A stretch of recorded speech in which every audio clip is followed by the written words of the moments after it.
As promised, you said you would sing the song for us. So you have. Are you really going Yes, to hold I'm me to totally it? serious, of course. दूर हटो दूर हटो दूर हटो ए दुनिया वालों, भारत देश हमारा है। वीर तो हम में 4 हुए पर परम का चक्कर पाना है। अगला मौका मिलने पर सीने से इसे लगाना है। दूर हटो ए दुनिया वालों, भारत देश हमारा है। जय Hind. Jai Hind, sir.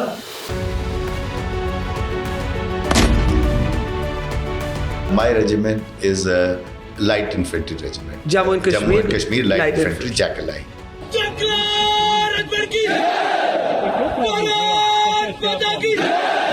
What makes a soldier do what he does? On one hand is your training as a soldier. On the other hand, you do it, like you said, you do it for the battalion. In the corporate world, there are some very competent people, but not one of them is willing to die for his company. Why for 60,000 rupees and no bonus in a year, this soldier risks his life day after day, no Holi, no Diwali, no Christmas. I mean, he just risks his life every day. I have to confess that till I read your book, I did not know about the incredible story of Naib Subedar Chunni Lal. He is a soldier who has been decorated with 3 of India's 4 highest gallantry awards. Chunni knew no fear. उच्चतम परंपराओं के अनुरूप सर्वोच्च बलिदान दिया। स्वर्गीय नायब सूबेदार चुन्नीलाल की पत्नी श्रीमती चिंता देवी।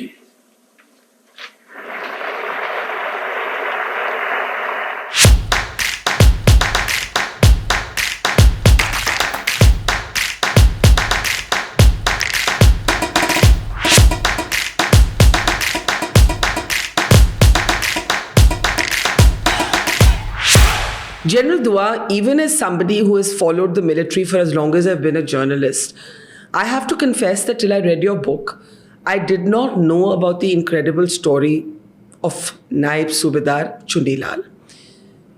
He is a soldier who has been decorated with 3 of India's 4 highest gallantry awards. The Sena Medal, the Veer Chakra and the Ashok Chakra. Extraordinary, winning the Sena Medal recognition at the age of 19. And this soldier came from a remote area of Jammu. I mean, what an incredible story. I don't even know where I should ask you to start. So, aap hi shuru kariye from your favorite moment in the life and times of Chunnilal. Thank you, Barkha. Yes, it's an honor to talk about Naib Subedar Chunni Lal. But I would like to just say it for the viewers that Chunni and I are from the same battalion. I know. So I know. I have seen him grow. And like you said, as a rookie soldier, barely 19 years old, he got his Sena medal. So he was just out of training. And we were being inducted into the Siachen Glacier. He joined the battalion. And he was part of that then Naib Subedar Bana Singh section, which captured Quaid post, the highest attack in the world at 21,000 plus feet, where Chunni and Lakshman, both of them who were awarded, were the first buddy pair to reach on top. So when Bana Singh got PVC, he got Sena medal. So imagine his he was born in battle. Yeah. And that kind of a thing as a soldier. So like Bana Singh said about him, I've read somewhere in the book, he says, Chunni knew no fear, or some words to this effect. Such high praise coming from Bana Singh is a good thing. But a lot of people don't know about the sort of the whole operation that led to what we now know as Bana Top. So to explain Naib Subedar Chunni Lal's daredevilry, as it were, you have to tell us 2 lines about the operation itself. Yes, certainly. India and Pakistan, made a little race to Siachen Glacier because Pakistanis were sending expeditions to claim this area as their own. It was an unheld area before 1984. Yeah. So we started holding it. Now, when we started holding it, we weren't prepared. There were no tracks. There was no way to go. It is 20,000 feet, 21,000 feet, 22,000 feet. Those are the altitudes, and Glacier. So it was all helicopter, maintained by helicopter, air maintained posts. Now, our battalion was inducted in 1987, and before that, of course, we went through 2 years of training in which all battalions go through. But when we were inducted, then our side, that is not only in our battalion, our side realized that there was a post called Quaid post, left shoulder as we used to call it earlier, or Pakistani post, which was a very dominating post. But it dominated the post all around it, and it would not allow our helicopters to ferry in fuel, ammunition, rations, and that was the only lifeline our soldiers had. So it was decided to take out, that means to capture that post, because our soldiers would for days at end be without either kerosene oil, and it's very criminal to be without warming fuel there. So all those things.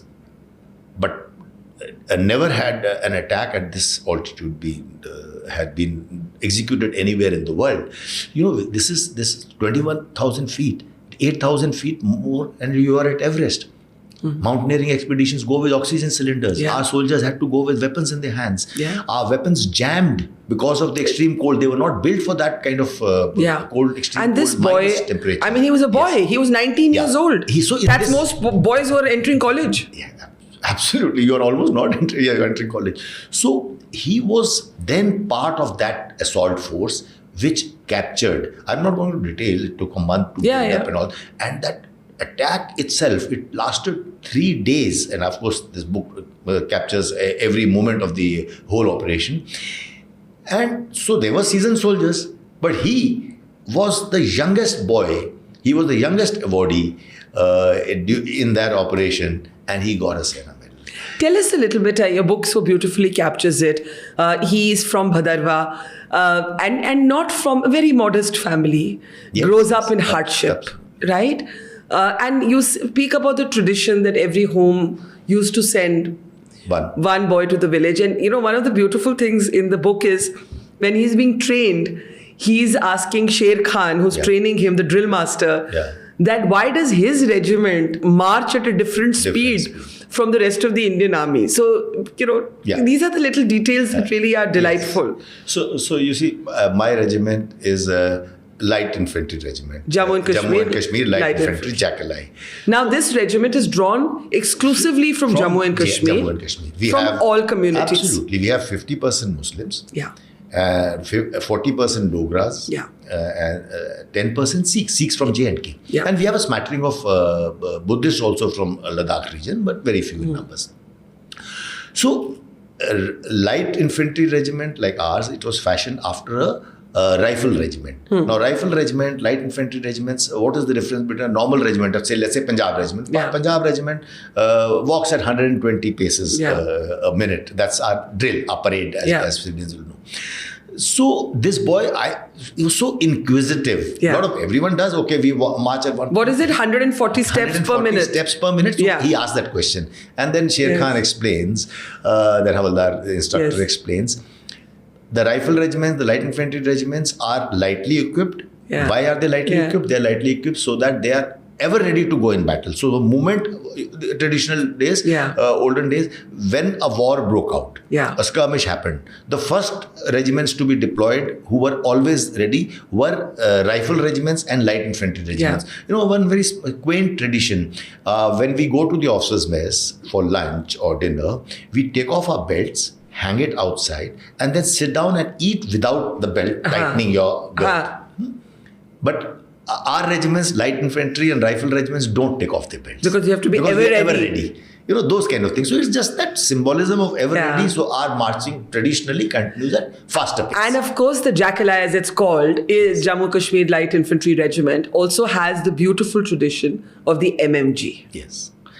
MMG here, of course, is not medium machine gun. It is Mandir, Masjd, Gurudwara. In fact, we've actually added a Gompa to it now. You've done a couple of shows on this, on my son's wedding. We had all 3 Dharam Gurus. So what happens is that by these 3, by the Mandir, Masjid, Gurudwara being in the same space, when a person goes to pray, he prays for all in front of all three deities, and all three religious teachers, dharam gurus, are there.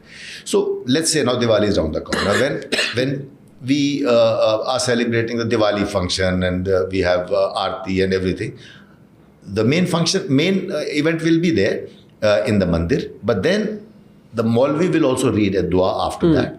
And the Granthi Sahib will also do a little ardas, and so will the Lama. So what happens is that all religions' rituals are carried out at every event. It's beautiful, and this is the tradition in which Naib Subedar Chunni Lal is sort of evolves as a soldier, yes, as a hero of India. Yeah. No ordinary soldier. And I think somewhere in your book you say all soldiers are brave, but this was an exceptional soldier. Now, what do you remember? What do you remember the most of him? I remember the major part when I was the commanding officer for more than a little over 3 years, when Chunnilal was a Havaldar. Yeah. By then he had become a Havaldar. I just want to say one sentence before that. You see, his being a rifleman, winning a Sena medal at a rookie soldier, to his journey to becoming a Havaldar, he grew up among heroes. Because there was, in our battalion, there was one Paramveer Chakra, there was one Mahavir Chakra, there was 7 Veer Chakras, there were Sena medals, 11, 12 Sena medals, 2 Shaurya Chakras. So, when you have such a large galaxy of stars, he was the type, he frankly admitted to me and a couple of officers, I have always looked up to them. When will I get a bigger reward? That sort of a thing. So he grew up among heroes. He was always inspired.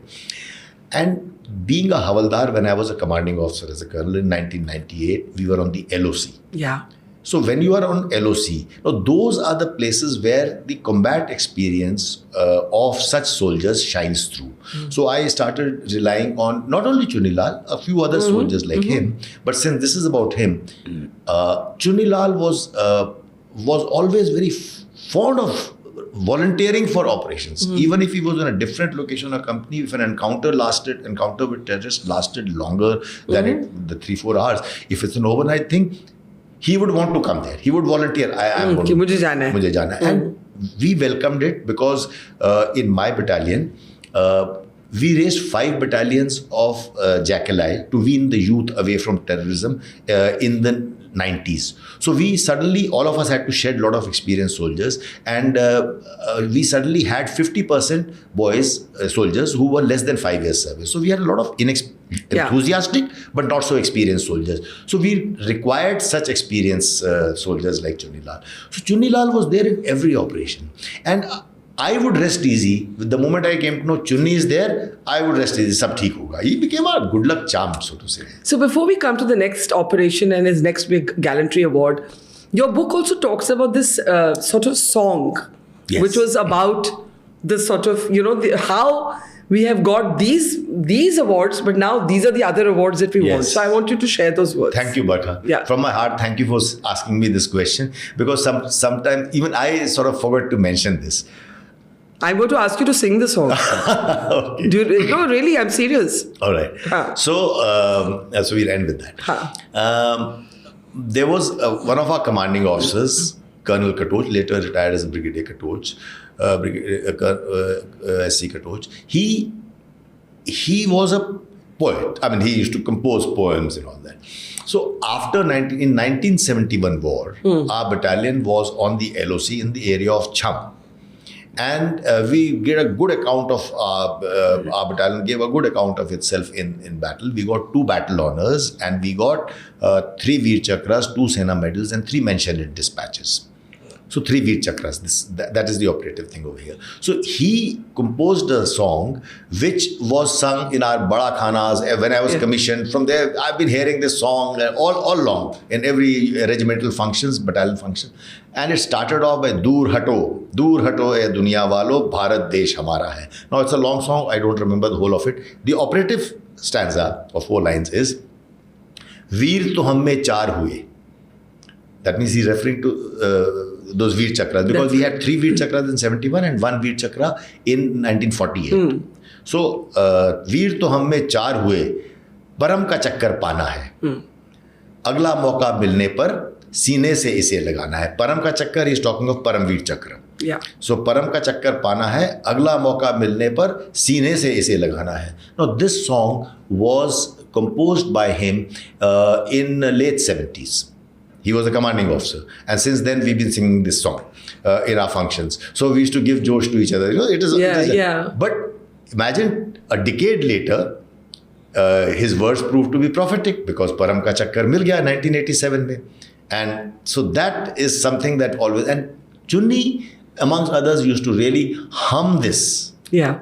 Param ka chakkar pana, as if, you know, willing himself ki Param, and eventually he got a Paramvir chakra, he couldn't Ashok chakra. Yeah, the Ashok chakra is the peacetime equivalent of Paramvir chakra. And of course, we should say that before we come to the Ashok chakra, let's actually go from Sena medal to the Veer chakra. Ji. And now this is, you know, terrorist hit Jammu and Kashmir, insurgency torn, and there is an encounter that takes place. I want you to tell us the story. Yeah, so this is 1998. We moved from Andaman Nicobar Islands, from Port Blair to on the line of control in Jammu and Kashmir. And as we moved there, I was promoted to colonel and I became the commanding officer. So my tenure, my battalion's tenure of 3 years and my tenure as commanding officer was all spent there.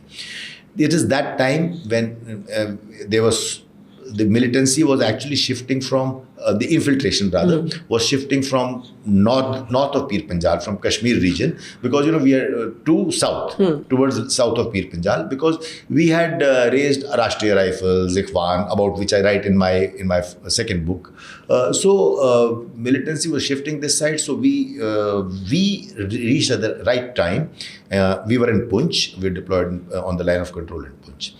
We used to have a lot of encounters with terrorists. And during that time, combat experience and the bravery of NCOs like Chunnilal was a great asset to me. And Chunnilal himself was a shining asset in our battalion. He participated in numerous encounters. He would always want to be there, like I said earlier. And he would always say, "Mere paas to Sena medal hai, kisi sir dusron ko recommend karo." You know, if I go rightly, the way the number of operations he's participated in, the bravery he has been displayed, he should have got many more awards. But that's what happens in infantry. And I think I read one account of this operation for which he gets the Veer Chakra, that there were 12 terrorists. Yes. So that was actually, those days there were a lot of BAT actions. Now BAT actions, BAT is an acronym. The BAT is Battalion Action Teams, assault teams of Pakistan. They would assault. It would quite often be terrorists and interspersed with a couple of regulars from their side. Right. And they would just come in, assault our post or a weak point or a loading point or a transfer point. You know, anywhere they would find a place they could do that. Attack, cause casualties and run back. They did not intend to infiltrate. Yeah. And so that was very swift, and by the time our forces reacted, they went back. That happened all across the LOC. So here was a post where we were getting indications, the way their forces were building up to a post, that sometimes our posts are very close to each other. The forward bunker and their forward bunker was about 100 meters, and we could actually shout across and talk at times. And we could see that there was a build-up there. More soldiers were coming. We could see some senior officers visiting, looking through binoculars, and the usual battle indications that we have, many more such ground inputs we were getting from intelligence sources. So we expected a BAT action. And a couple of them, NCOs, in fact, the suggestions came from NCOs, Chunni was one of them, who said, "Why do we wait for them? Let's go. Let's go. Why don't we..." So we can't go and attack their post. But what we did is we said, we'll go ahead.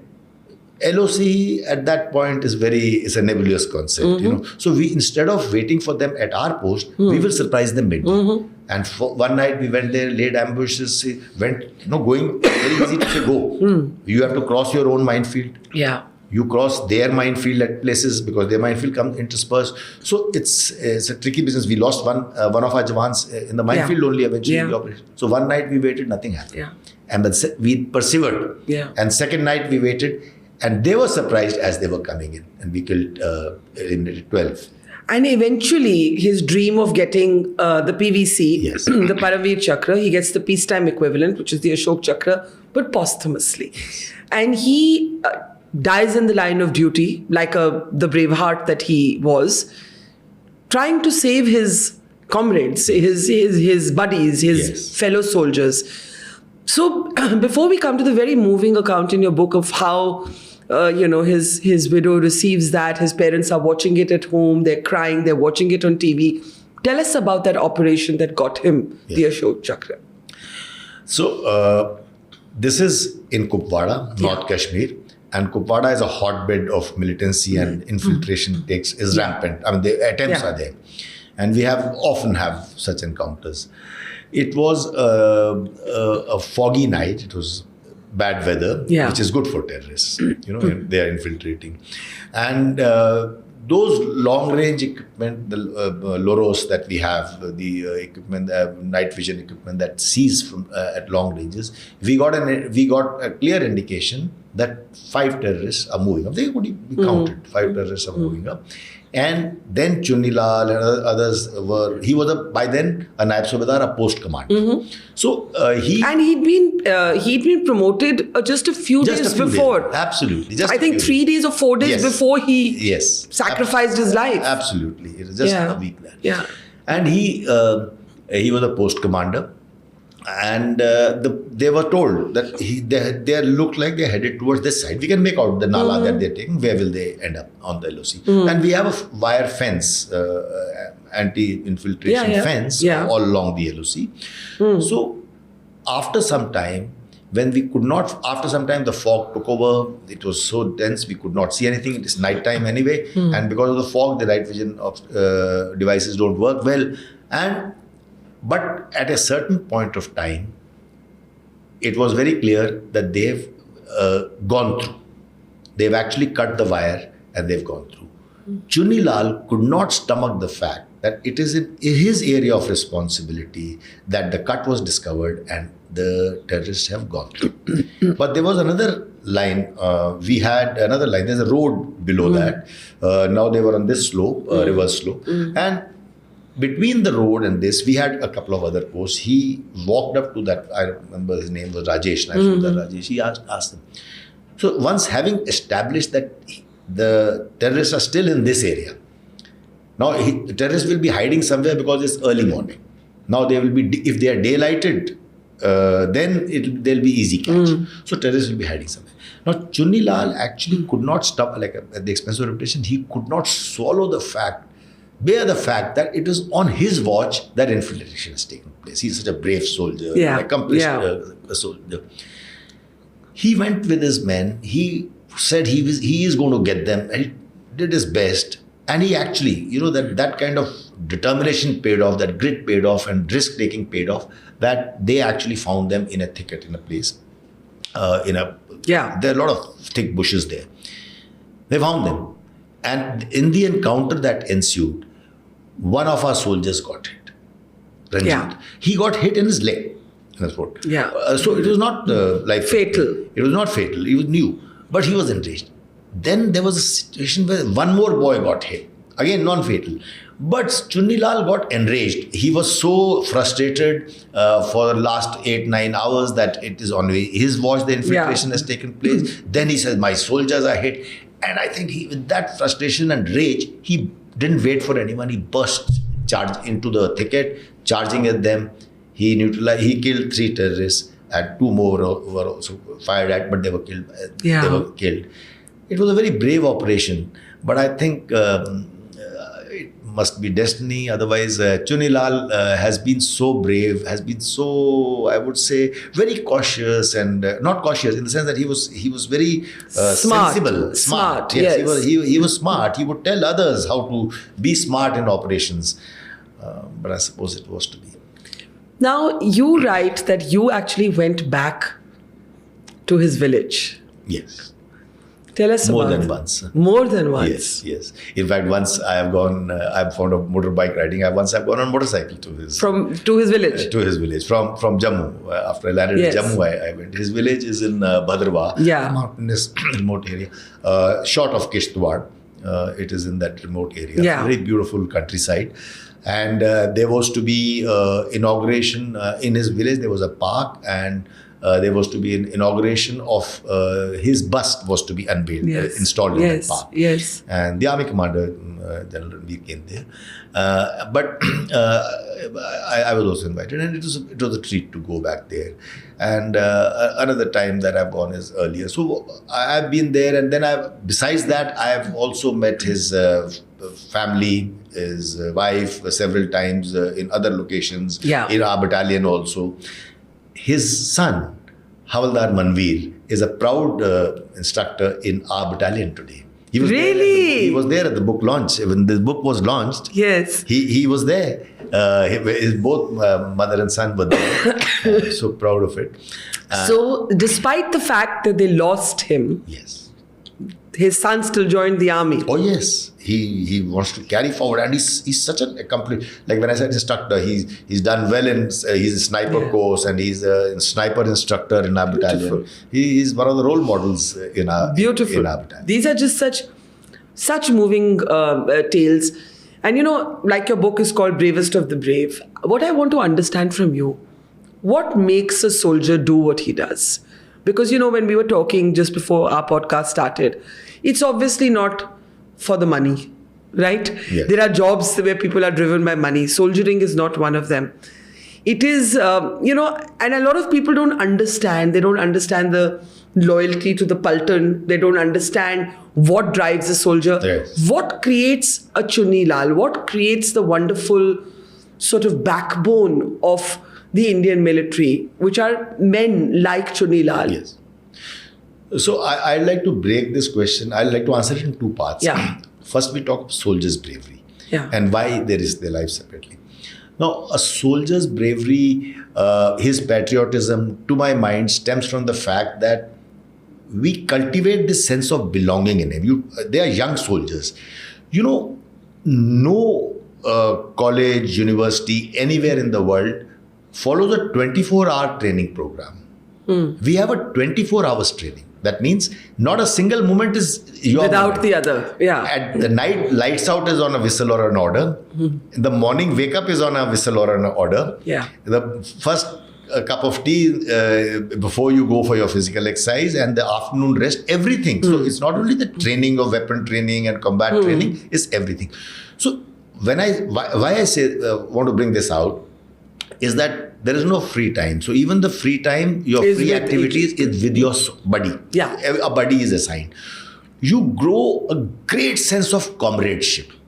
It's not like school, colleges, universities have WhatsApp groups, friendship circles. Here it is, everything is sort of done in an orderly manner.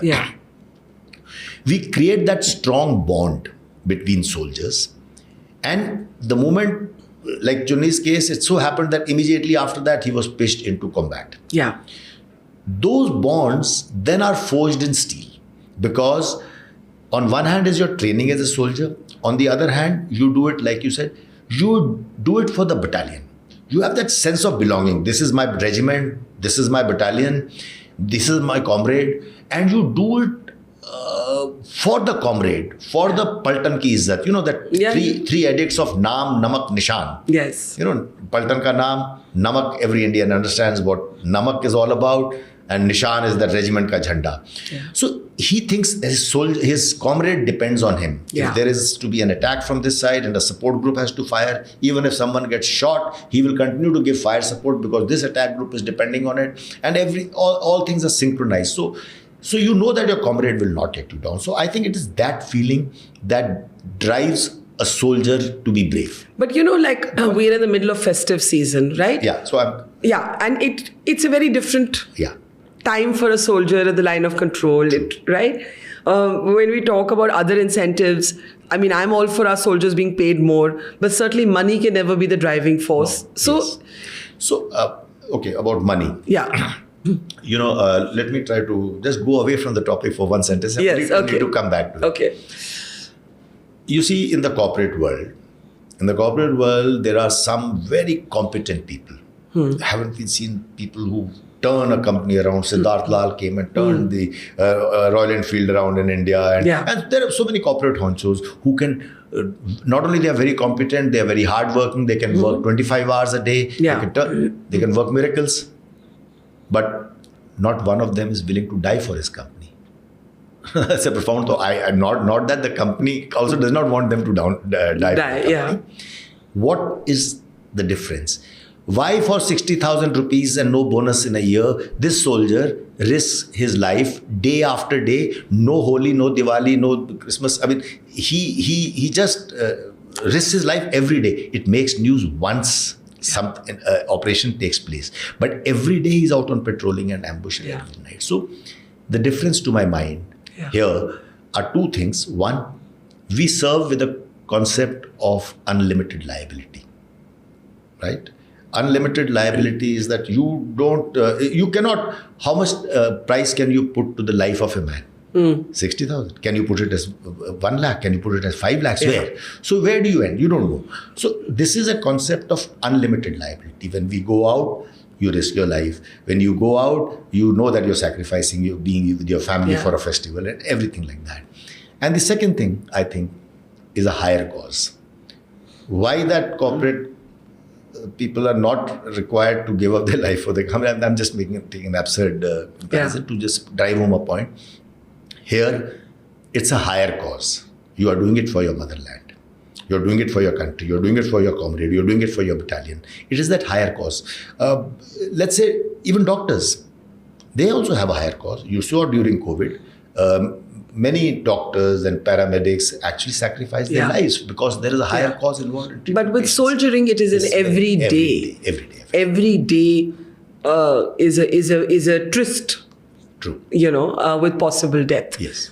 And I just, I just want to, before we sort of zoom out and talk about your other books in Jammu and Kashmir, it's so important that you're telling these stories. I feel they should be taught in our schools. They should be part of our curriculum. The fact that every Indian does not know about Naib Subedar Chunni Lal is a shame. And therefore, your book will go a long way in bridging that gap. Now, this is the third of your books. Yes. You have written a book, a beautiful book, we've spoken about it before, of a terrorist who becomes a soldier, becomes a hero. You have also written about your own time as a corps commander in Jammu and Kashmir. It is on your watch that the first surgical strikes take place after the Uri terror attack. You lead the surgical strikes in 2016. You've seen so much of Jammu and Kashmir.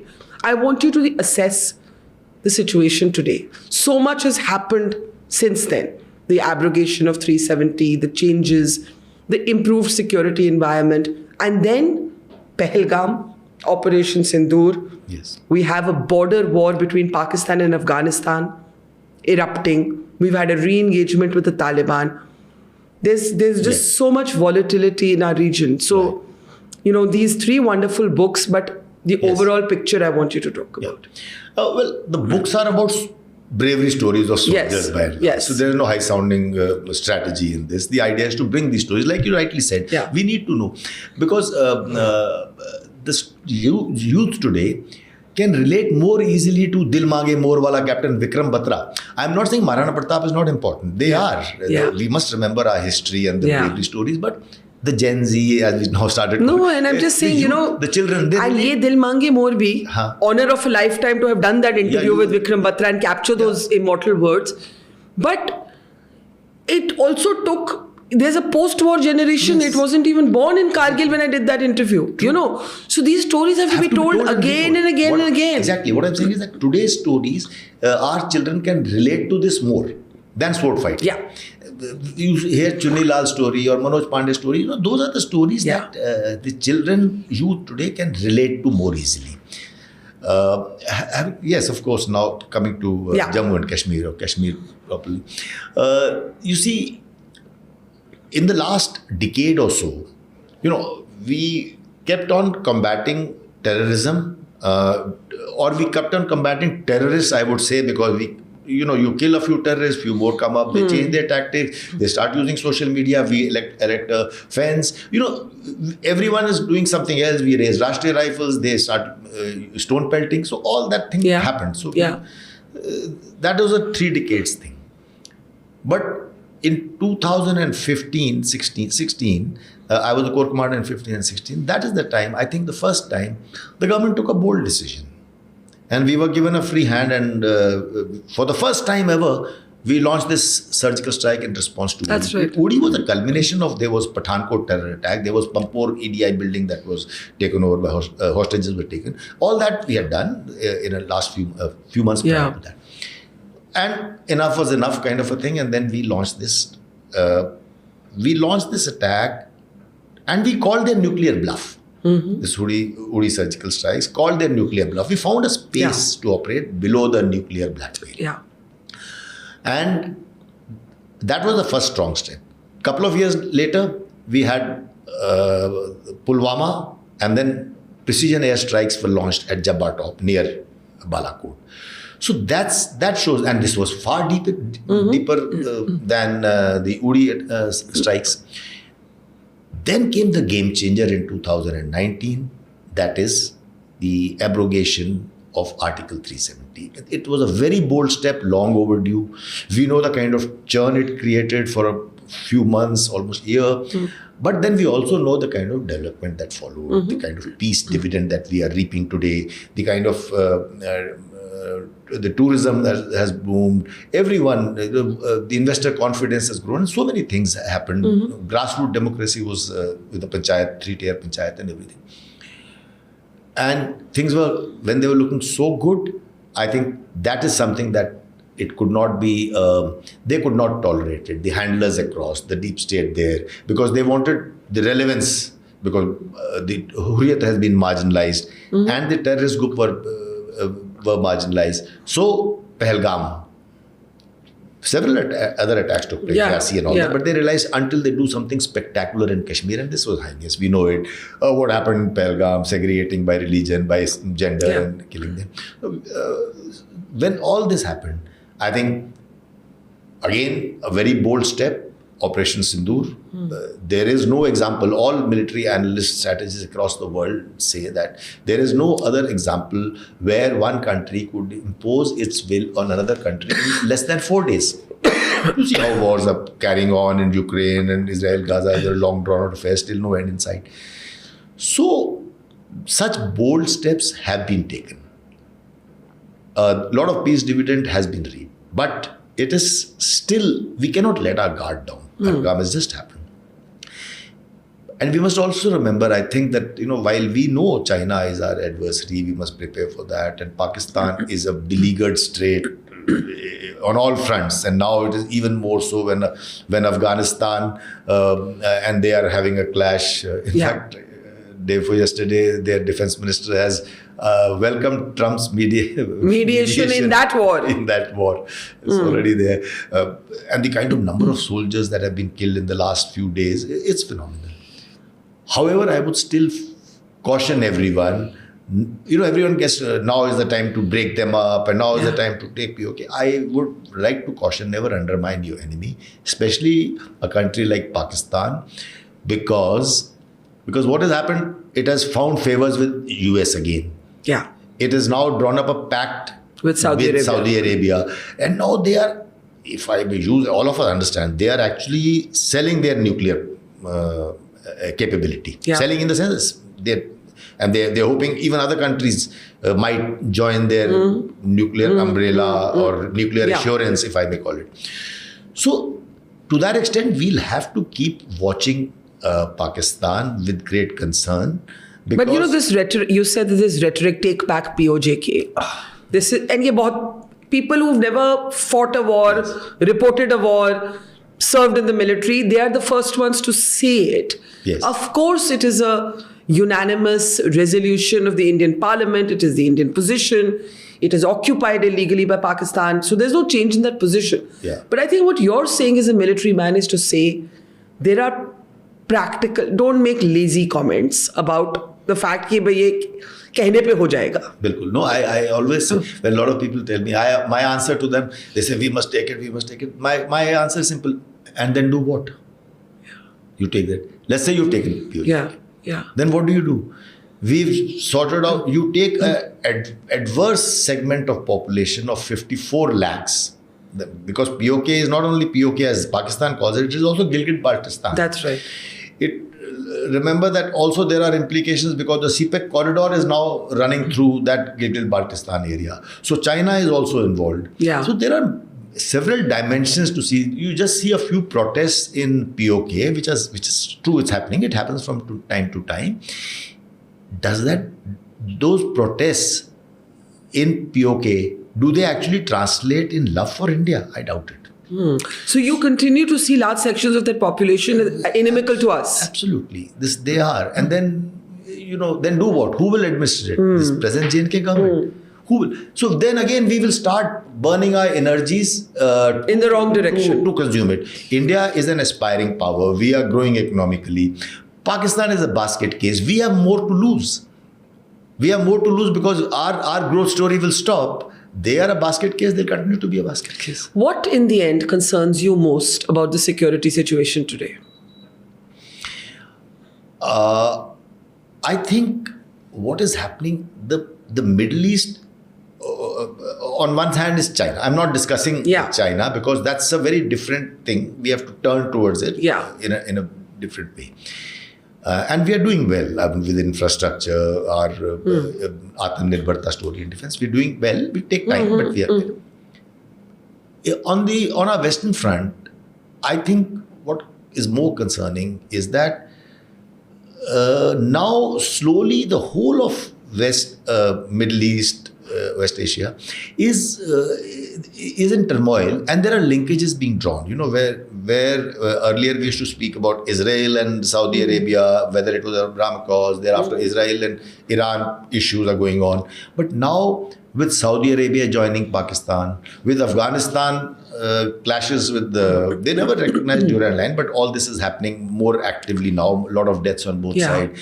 India's outreach to Afghanistan, that's a very smart move, but that will also have another dynamics with Pakistan, with Iran having its own issues with Pakistan on one hand, but of course they made up their relations. So all in all, with US now entering, the ports are being offered. Pakistan is now offering, apart from the rare earth and all that, we'll see how much comes out of it. But the port infrastructure which is being offered to US, now that's a very different thing. It's very close to Gwadar, and those are the dynamics. I think that is something, it'll be a cauldron in turmoil for some time, and we should not there is a tendency, I think, amongst us in India, all these armchair strategists and thinkers, to say that Pakistan is a failed state and we don't have to bother.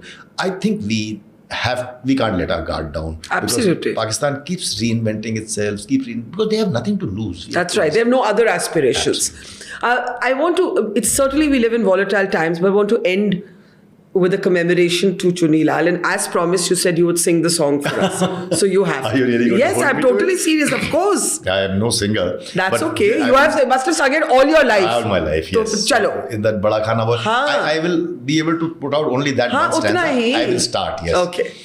दूर हटो दूर हटो दूर हटो ए दुनिया वालों भारत देश हमारा है. And then I come to this stanza which says, वीर तो हम में चार हुए पर परम का चक्कर पाना है. अगला मौका मिलने पर सीने से इसे लगाना है. दूर हटो ए दुनिया वालों भारत देश हमारा है. जय Hind. Jai Hind, sir. What a pleasure. And thank you for sharing these stories, and thank you for your service to India. Thank you, Barkha, sir. for allowing me to sing online. Always, sir. Thank you. Thank you very much.